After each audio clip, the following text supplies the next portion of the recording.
Jæja, komið sæl, heyra allir og sjá núna í okkur, það vonandi. Mér langar til að bjóða okkur innilega velkomin á þessa kynningu á live-styrkja áætluninni. Ég heiti Bergþóra Njála Guðmundsdóttir og að vinna hér hjá Umhverfis- og auðlindaráðuneytinu. Og með mér Kjartan Ingvarsson, lögfræðingur og sem þekkir málefni Evrópumálefnin hérna nokkuð vel í ráðuneytinu. Og það virkilega gaman að finna fyrir þessum mikla áhuga á þessari kynningu og það verður við vonað svolítið fjölmenni hérna á kynninguna, þannig að ég vil biðja ykkur öllum að passa dálítið vel að vera með slökkt á hljóðnemunum svo að það verði ekki hljóðtruflanir hjá okkur svona meðan á kynningunni stendur. Ég vil líka taka það fram að fundurinn er tekin upp og verður svo settur á vef stjórnarráðsins að kynningunni lokinni. En kynningin sem við höfum undirbúið, hún nú ekki mjög löng, en þegar hún búin þá ætlum við að gera okkar besta til að svara spurningum ef einhverjar eru.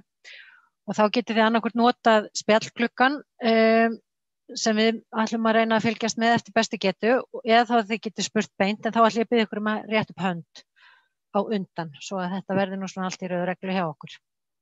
En þá ég nú að hugsa að byrja bara kynninguna og ætla nú að byrja á því að gera tilraun til þess að deila skjánum hér aftur.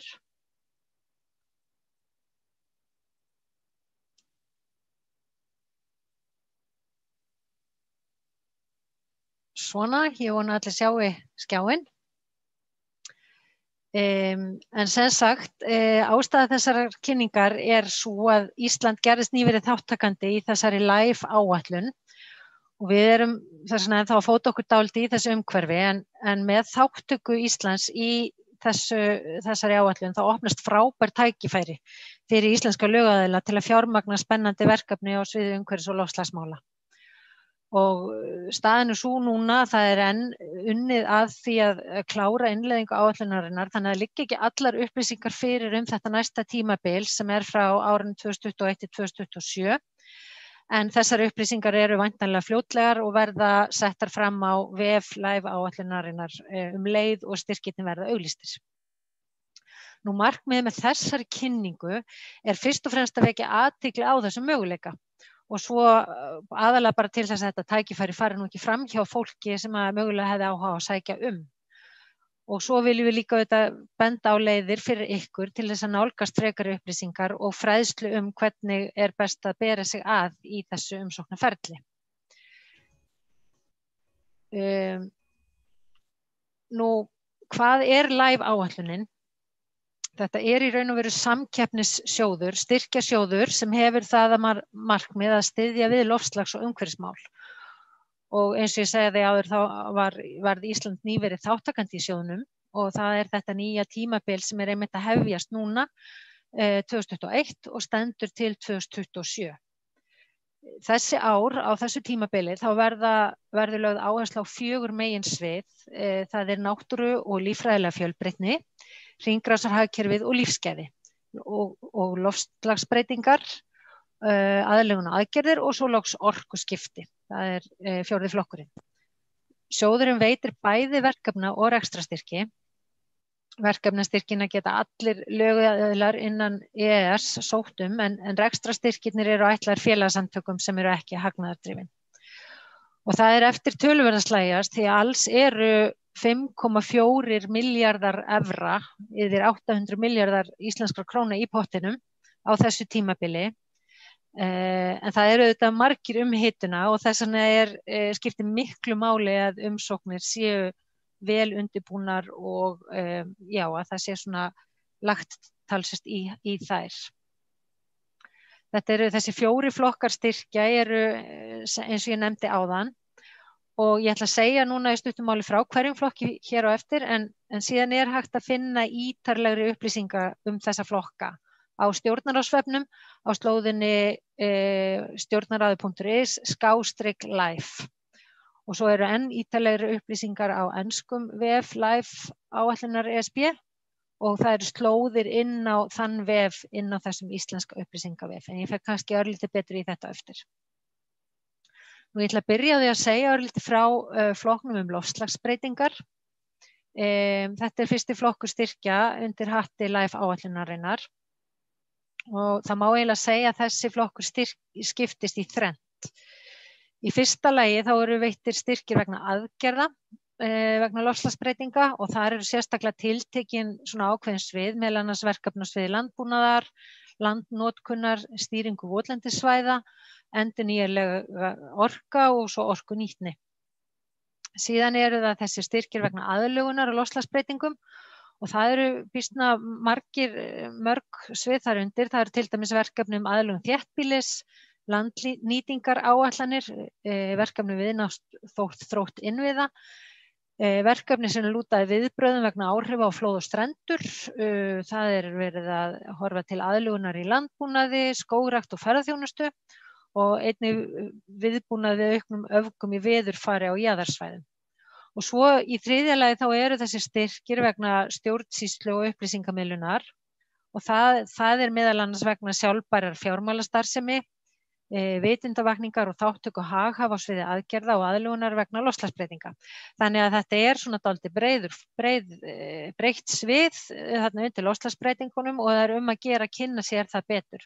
Og það er búið að eyrnamerkja ákveðin hluta fjárins til þessa flokks og það er tæpur 1 milljarður evra sem fer í verkefni af þessum toga á tímabilinu 2021 til 2027. Nú, næsti flokkur er náttúra og lífbreytileiki og markmiðið með honum er að sjálfsagt stuðla að vernd og endurheimt evrópskrar náttúru og að vinna gegn hnignun líffræðilegrar fjölbreytni og það er talsverð áhersla á þetta. Nú, sérstaklega eru nefnd verkefni sem ýta undir líffræðilega fjölbreytni, búsvæði eða tegundir, verkefni sem leggja mörkum til innleiðingar fugla- og búsvæðatilskipana Evrópusambandsins. Það eru þessar tilskipanir Natura 2000 sem lúta Natura 2000 netinu og svo IAS-reglugerðinni. Síðan eru, núna fór ég aðeins fram úr sjálfum mér hérna, svo eru þessi verkefni sem miða því að ná markmiðum stefnu Evrópusambandsins til 2030 líffræðilega fjölbreytni og þetta er hluti af græna sáttmála Evrópusambandsins, European Green Deal. Þarna eru til úthlutunar rúmlega 2 milljarðar evra á þessu tímabili. Þriðji flokkurinn er svo hringrásarhagkerfið og lífsgæði. Markmiðið þar er að greiða fyrir umbreytingu samfélaga í átt að því sem þeir kalla sjálfbært, hringrásarmiðað, eiturefnalaust, orkunýtið og loftslagsvænt hagkerfi og þarna eru sérstaklega verkefni nefnd betri nýtingu auðlinda og það er verið að horfa til bættrar meðhöndlun úrgangs, vatns, jarðvegs og efna og aukin loftgæði og minni hávaðamengun. Og það er líka verið að horfa til verkefna sem lúta stjórnun umhverfismála og þarna eru rúmlega 1,3 milljarðar evra til úthlutunar á þessu tímabili sem ræðir.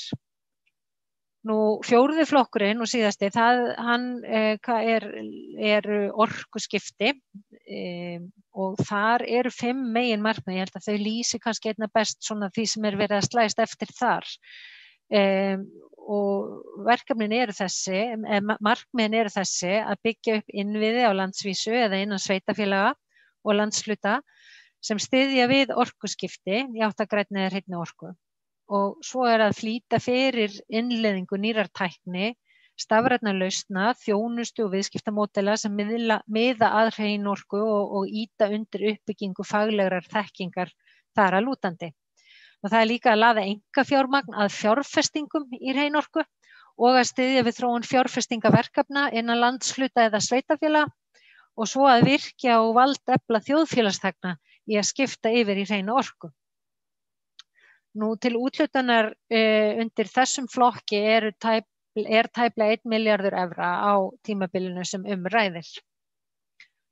Síðan eru ákveðnar tegundir styrkja og sem þá undir hverjum flokki fyrir sig. Það eru svona aðeins eðlis ólík styrkir, ólíkar þessar tegundir. Það er verið að tala þarna eru veittir verkefnastyrkir vegna bara beinna aðgerða. Það eru líka veittir styrkir vegna áætlana náttúruvernd, styrkir vegna innleiðingar stefnu eða aðgerðaáætlunar, styrkir til að auka tæknilega getu og þekkingu og mér svona sýnist að því sem ég hef náð að skoða og kynna mér að þeir styrkir virðast fókusera svolítið á þróunarríki, þannig að en það er að gera að skoða það betur í auglýsingunum. Síðan eru það bara styrkir til annarra aðgerða sem að styðja markmið live áætlunarinnar og svo að lokum þá eru það rekstrarstyrkir sem eru hugsaðir fyrir óhagnardrifin félagasamtök. Og það er þá að sjálfsögðu líka verið að hugsa félagasamtök sem styðja við markmið live áætlunarinnar. Og það er þess vegna mjög mikilvægt að kynna sér vel styrkhæfi, hvaða kröfur eru gerðar styrkhæfi. Svo er það auglýsingarnar og umsóknarfresturinn. Rekstrarstyrkirnir verða auglýstir fyrst og það er búið að gefa það út að það eigi að auglýsa þessa styrki í byrjun eða fyrri hluta sumars og nánari upplýsingar auglýsingatíman liggja ekki fyrir akkurat núna en ég hvet ykkur bara til að vera vakandi yfir þessum auglýsingum og við munum reyna að koma þeim á framfæri á VF stjórnarráðsins, sem sagt stjórnarráði.is/live þegar þær koma. Og það er ennþá verið að bíða dálítið eftir nánari útlistun ESB á fyrirkomulagi vegna umsóknum rekstrarstyrkina og eins og með annað þá mun það liggja fyrir þegar styrkirnir verða auglýstir og við vitum ekki ennþá hvort að styrkirnir verða auglýstir árlega, annað hvort ár eða jafnvel á 3 til 4 ára fresti. 2019 þá var horft til 2 ára og þannig að þetta er pínulítið óljóst ennþá en aftur hvetjum ykkur bara eindregið til þess að fylgjast vel með auglýsingum þegar þær fara að koma. Nú umsóknarfrestur vegna rekstrarstyrkjana verður síðan í lok sumars. Þannig að það þarf aðeins að vera að fylgjast með til að þetta fari ekki fram hjá fólki. Síðan eru það verkefnastyrkirnir. Það verða líka auglýstir núna í byrjun eða fyrir hluta sumars og umsóknarfresturinn verður í haust samkvæmt þeim upplýsingum sem við höfum. Og okkur skilst að þetta gangi þannig fyrir sig að það sé kallað eftir lýsingu á verkefni til að byrja með, svo kallað concept note og sú lýsing á nú ekki vera meira en 10 blaðsíður að lengd, allavega ef þetta verður í takt við eins og þetta var síðast. Og síðan verður valið úr þeim umsóknum sem koma eða þeim lýsingum sem verða sendar inn og fólki boðið að senda inn ítarlegri og nákvæmari umsókn. Svona myndrænt þá lítur þetta dálítið svona út eins og þið sjáið og eins og ég nefndi áðan þá verða styrkirnir auglýstir núna snemmsumars en umsóknarfresturinn er misjafn eftir því hvort rekstrarstyrki eða verkefnastyrkir er að ræða. En síðan er svo úthlutunin áætluð fyrri hluta árs fyrir rekstrarstyrkina en seinni hluta árs á árinu 2000 sem sagt varðandi verkefnastyrkina. Þannig að þetta er heilmikið ferli og mikil yfirferð yfir umsóknir eins og gefur að skilja. Síðan er það sjálft umsóknarferlið.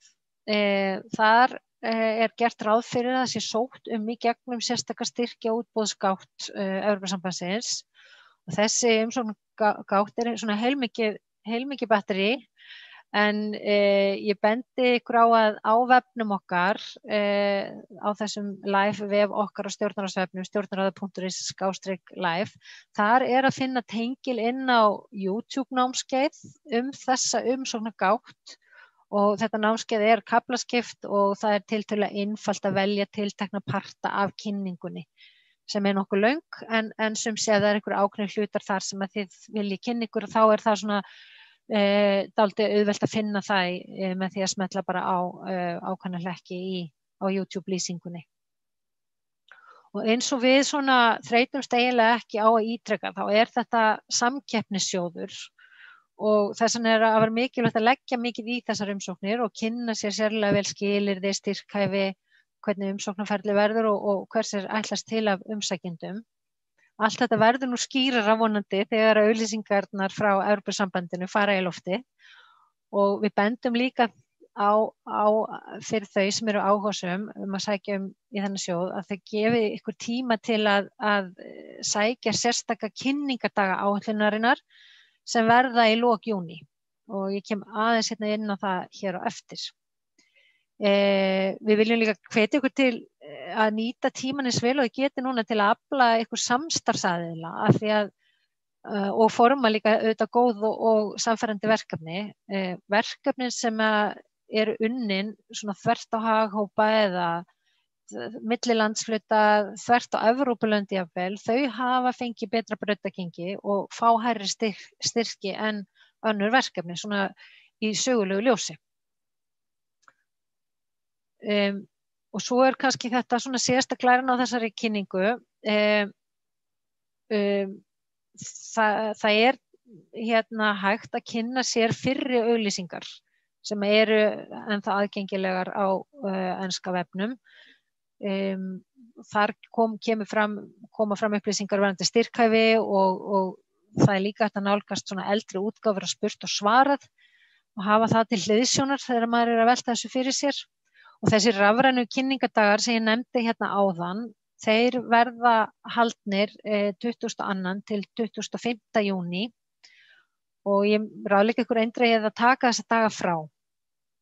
Það eru nánari upplýsingar dagskrána á þessum dögum, þær að finna á þessum evrópska vef og það er tengill inn á þær upplýsingar inn á stjórnarráð.is/live. Síðan eins og ég nefndi áðan þá er þessi ítarlega kynning eða námskeið styrkjagáttina, það er aðgengilegt á netinu og aftur það er bara þessi íslenski vefur sem við höfum verið, þar sem við reynum að setja fram svona þær upplýsingar sem við teljum mikilvægt að þið hafi góðan aðgang að. Og svona kontaktaðilar vegna þessa live áætlunarinnar, það er ég, Bergþóra Njála og svo Kjartan Ingvarsson. Ég held kannski að það sé ekkert eftir neina bíða, þetta er svona síðasta glæran mín, þannig að ég er nú sem að hætta bara að deila henni og heyra í ykkur varðandi spurningar. Það er strax komin. Hér er spurt hvaða prósent er styrkurinn. Ég er ekki alveg viss að ég átti mig á hvað er þar, getur útskýrt nánar ef viðkomandi er að reyna að tala þá bara bendi ég á það, eru allir mjútaðir, endilega taka af mjúti rétt á meðan maður talar.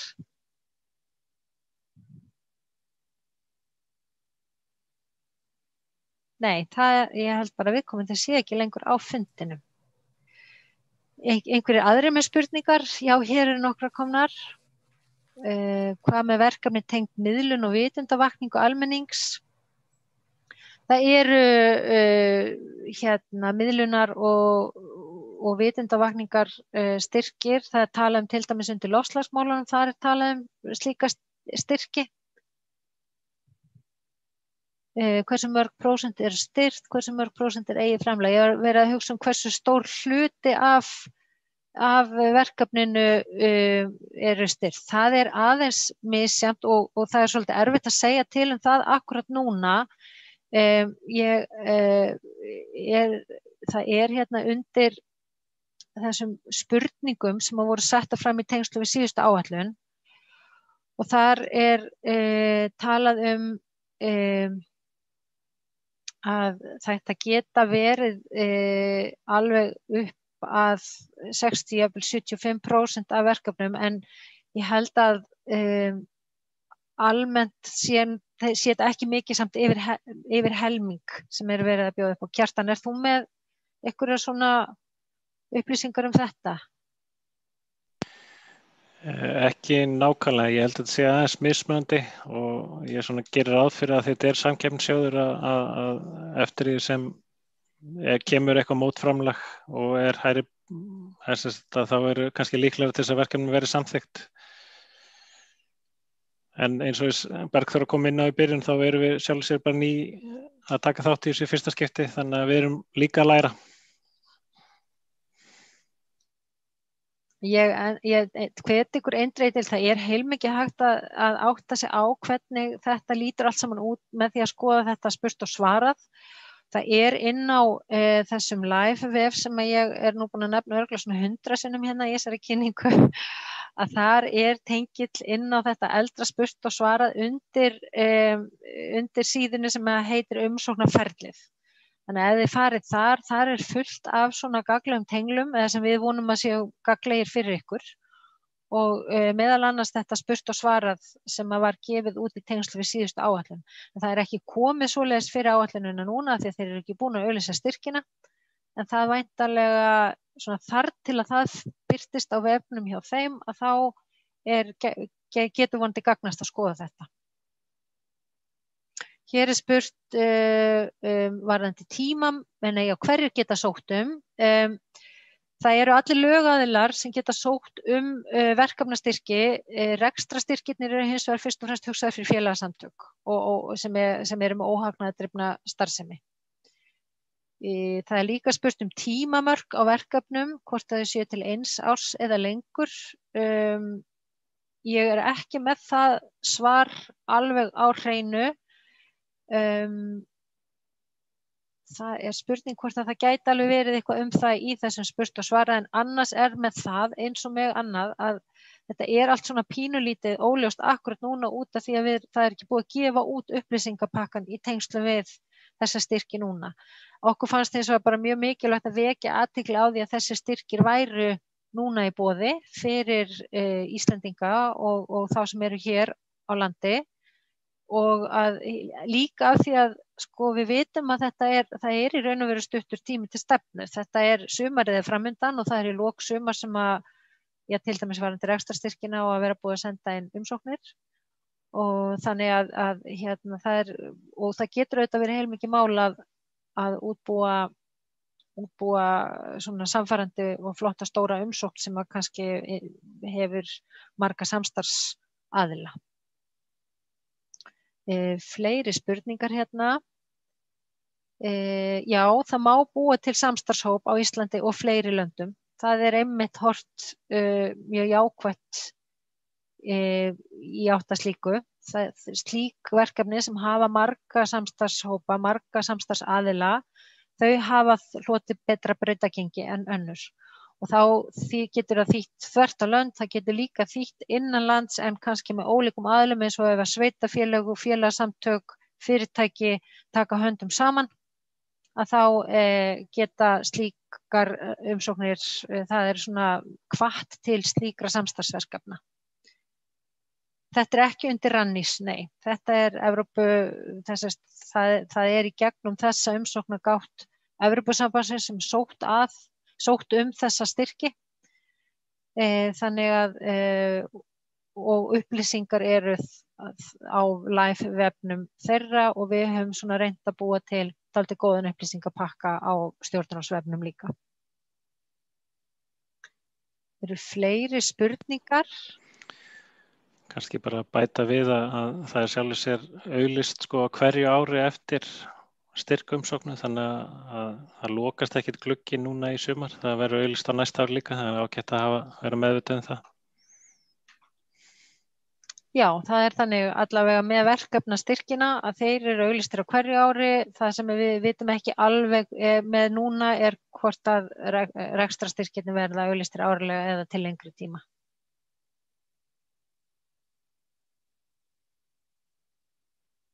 Heldur live close to market áfram? Kjartan, veist þú eitthvað það mál? Ég bara þekki það ekki alveg. Það bara nýbúið að gefa út Evrópureglugerðina sem reglurnar eru settar, en síðan ekki búið að gefa formulega út þetta multi-annual work program þar sem þetta allt nánar útskýrt. Þannig að það liggur ekki alveg fyrir. Það náttúrulega af því að það eru svona tímabilsskipti, það að taka við nýtt multi-annual work program núna. Þess vegna þetta kannski dálítið stórt bil akkurat núna, en þetta liggur nú allt vonandi fyrir, þetta þurfa að liggja fyrir leið og styrkirnir verða auglýstir og verður þá komin ákveðin reynsla á það á næsta ári. Hvað langur tími líður þar til aðilar fá greitt styrkina út? Eftir því sem við komumst næst þá eru styrkirnir veittir seinni hluta árs á næsta ári þegar verkefnastyrki er að ræða, fyrri hluta árs fyrir rekstrarstyrki. Þannig að það er tímabilið sem er gefið upp í þessu umsóknarferli hjá LIFE. Getið sett inn hér hlekk, Kjartan er búin að setja inn hlekk á tilskipunina og ef við erum ekki búin að setja tilskipunina sjálfa inn á LIFE-vefinn okkar á stjórnarráðsvefnum, þá munum við bara gera það núna að loknum þessum fundi.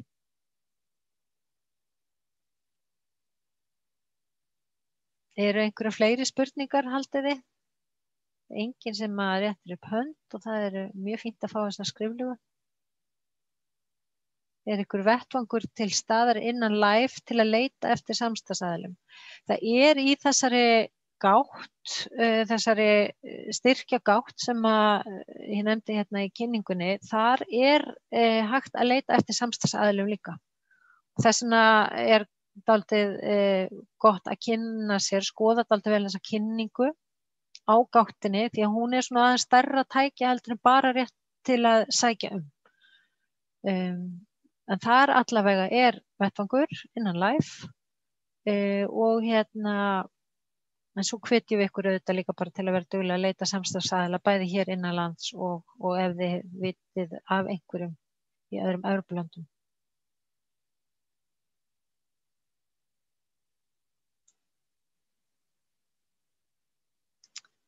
Ekki fleiri spurningar akkurat núna. Þá erum við þá ekki bara orðin okkur góð, Kjartan, með þetta. Hvað segir þú? Er eitthvað sem þú vilt bæta við? Og var þetta einn aukaspurning? Það er ekki gerð krafa það er nóg að sé bara aðalega frá Íslandi. Það er ekki skilyrði að sé samstarf á milli landa. En eins og Bergþóra kom inn á þann, þá styrkir það bara umsóknirnar ef þetta eru þvert á lönd eða að þetta er samkeppnissjóður.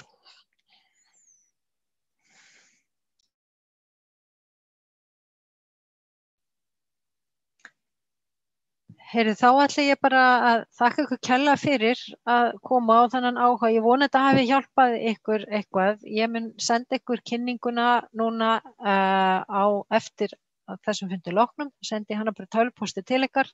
Hún verður líka aðgengileg á þessum vef sem ég er búin að nefna hér og sömuleiðis upptaka af þessari kynningu verður einnig aðgengileg. Takk kærlega fyrir komuna.